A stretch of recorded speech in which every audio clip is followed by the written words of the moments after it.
Volet numéro 3. Nous allons à présent dessiner la tôle de l'étal.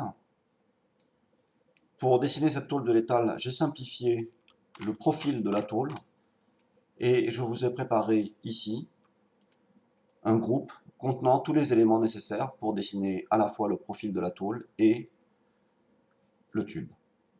Je vais sélectionner l'objet, prendre l'outil déplacement, m'approcher de l'angle ici,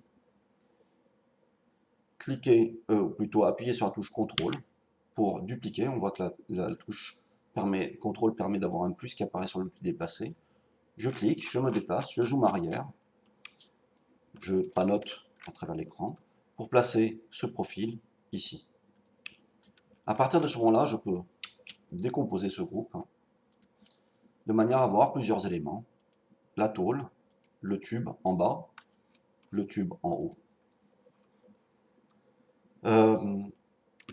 On va commencer par extruder, donc donner une extrusion, une épaisseur à ce profil qui contient à la fois la tôle du dessus et la tôle du dessous. C'est plus simple, c'est en vue de faire une représentation 3D, pour le moment en tous les cas. Cette tôle-là doit être extrudée le long de cette courbe, mais cette courbe-là n'est pas une courbe normalement, elle est constituée de segments. Donc, je vais d'abord rentrer dans cette courbe et désigner le segment ici pour aller dans les infos sur l'entité. Donc, il suffit de cliquer de droite et faire info sur entité pour voir qu'il y a 12 segments sur cette courbe. Je vais transformer cette courbe en 3 segments et je vais faire de même pour la courbe symétrique qui est là. Je vais la transformer en 3 segments. Attention, étant donné qu'on a fait un décalage de ce cercle, qui était un cercle, qui est reconnu comme un cercle avec un rayon, qu'on a utilisé la fonction décaler pour le faire sur ce segment-là, d'arc, vous voyez qu'ici, je n'ai plus la possibilité de changer le nombre de segments. Si j'avais dû changer le nombre de segments sur cette portion-là, il aurait fallu que je redessine un arc partant d'ici, arrivant ici, du bon diamètre. Ça aurait pu être faisable, mais ce n'est pas utile pour nous.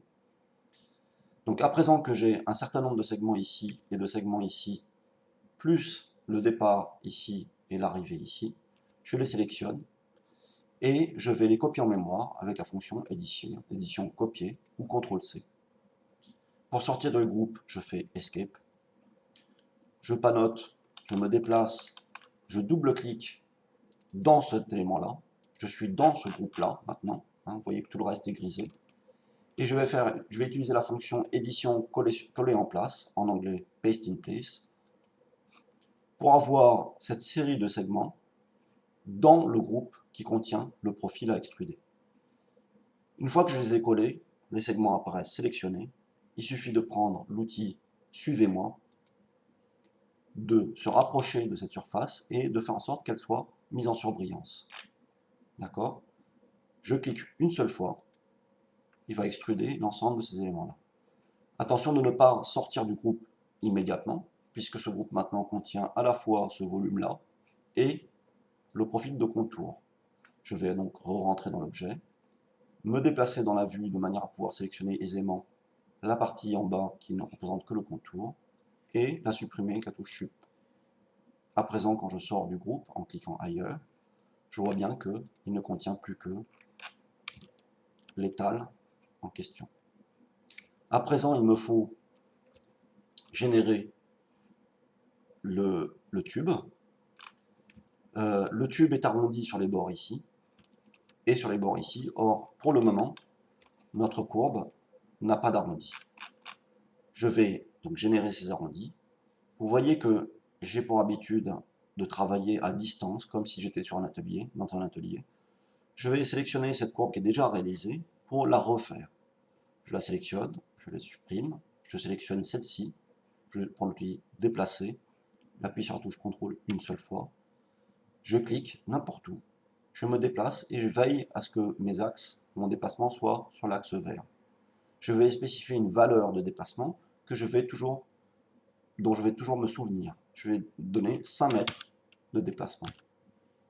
À ce moment-là, je peux reprendre l'outil pointeur, double-cliquer sur la surface, sélectionner les deux segments qui doivent être arrondis, aller dans l'outil de plugin, c'est un ajout donc, qui me permet de faire un arrondi entre les surfaces qui s'appelle filet.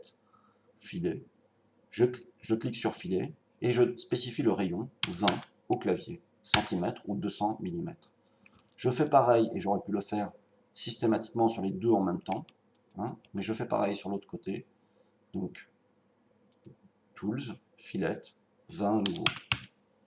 Cette fois-ci, je vois bien que j'ai un arrondi ici, un arrondi de ce côté-là.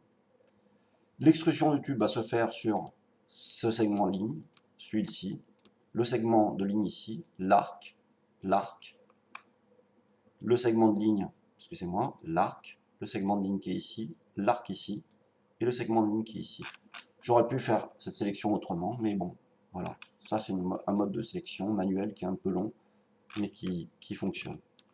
Une fois que je les ai sélectionnés, je fais édition, copier, CTRL-C, je sors du groupe, je fais édition, coller sur place.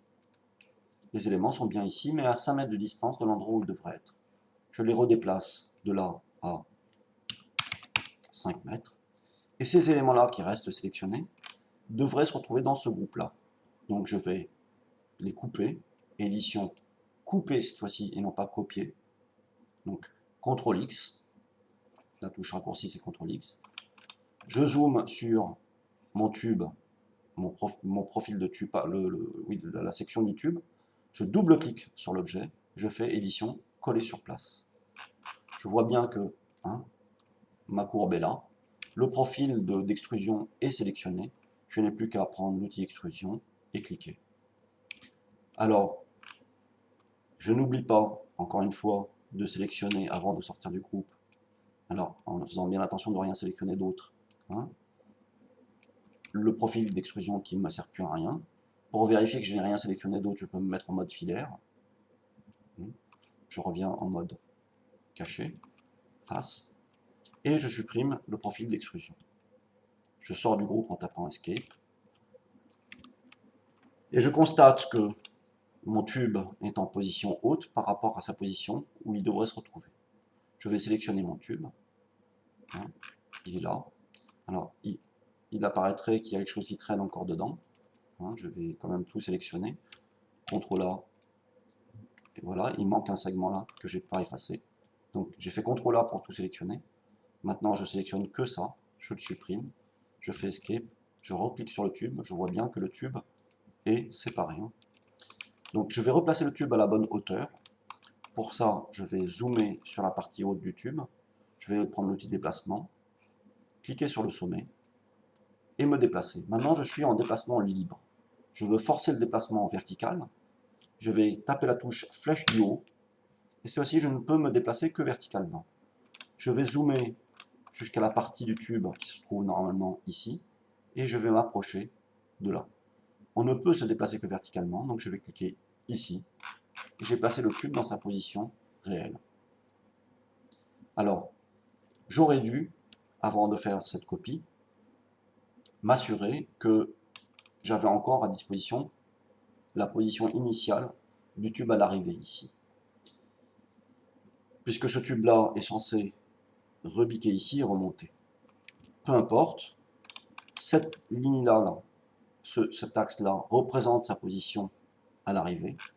Je vais rentrer dans l'objet, double-clic, sélectionner cette surface-là, zoomer, alors zoom précédent c'est ici, zoomer sur l'autre partie, sélectionner cette surface-là. Elles sont toutes les deux sélectionnées, pas besoin de sélectionner le contour, puisque la surface implique que les contours sont sélectionnés.